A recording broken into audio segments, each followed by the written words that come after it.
خدایا برای مردم کشورم آرامش میخواهم، برای مادرهایی که دلشون ناآرامه، برای جوانهایی که توی دل تاریکی دنبال نورن، برای بچه هایی که چشمشون دنبال لبخنده.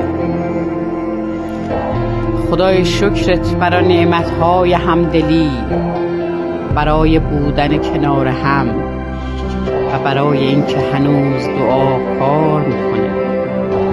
امشب دعا میکنم برای آرامش یک ملت، برای شادی بیدلیل و برای روزهایی که لبخند سهم هممون باشه.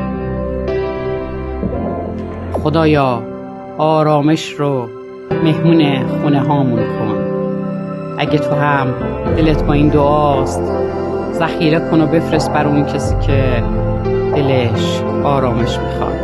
آرام باشید در پناه خدا. دوستتون دارم.